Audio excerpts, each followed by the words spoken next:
Everything in life is moving, even when it appears still. Every moment replaces the one before it, quietly and without asking for permission.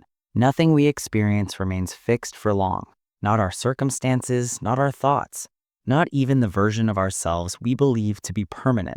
And yet, despite this constant motion, we long for stability. We search for something solid to hold on to in a world that never truly stops shifting. This is where our fear of change begins. Change is not inherently harmful. In fact, it is the very mechanism that allows growth, discovery, and renewal. Without it, life would stagnate, repeating itself endlessly until meaning slowly faded away. And still, we resist. We fear change not because it is bad, but because it is uncertain. It forces us to leave the present moment and step into one we cannot fully predict. Even when the present is uncomfortable, it is familiar, and familiarity often feels safer than possibility. So we choose what we know. We remain where we are. We tolerate dissatisfaction rather than risk transformation. Fear convinces us that staying the same is neutral, that it protects us, but in reality, it is simply a quieter kind of loss. What's interesting about change is how selective our fear of it can be. We rarely notice it when it happens gradually. Day by day, life shifts in subtle ways. Our thoughts mature, our priorities rearrange themselves, our perspectives evolve. These changes feel natural, almost invisible. But when change happens suddenly, when something ends, begins, or transforms all at once, it startles us. It feels unnatural, even though it is no different in essence from the slow changes we accept without question. Imagine watching a tree grow.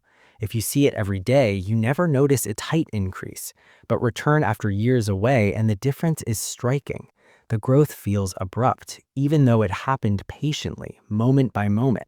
Life works the same way. When we only notice change once it has fully arrived, we interpret it as disruption.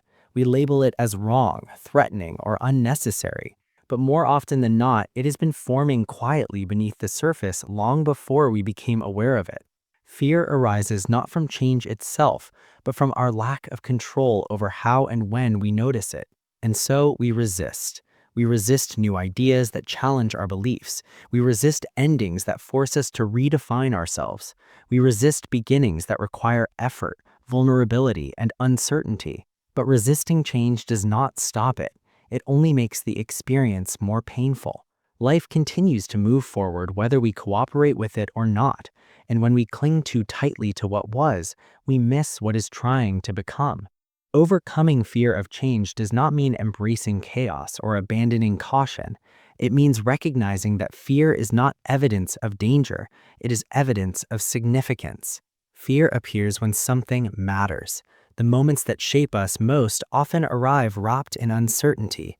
They ask us to release old versions of ourselves, not because they were wrong, but because they are no longer enough. Change asks us to trust movement, to trust that growth does not always feel comfortable, to trust that loss can coexist with progress. When we allow change rather than fight it, we begin to experience life more fully. We stop measuring our safety by how still things remain and start measuring it by our ability to adapt. Because life is not meant to be preserved like an artifact, it is meant to be lived like a process. To resist change is to resist life itself. But to understand change, to face it with curiosity instead of fear, is to participate in life's unfolding rather than standing frozen within it. And perhaps the most liberating realization of all is this: change is happening whether we are ready or not. The only choice we have is whether we grow with it or suffer against it.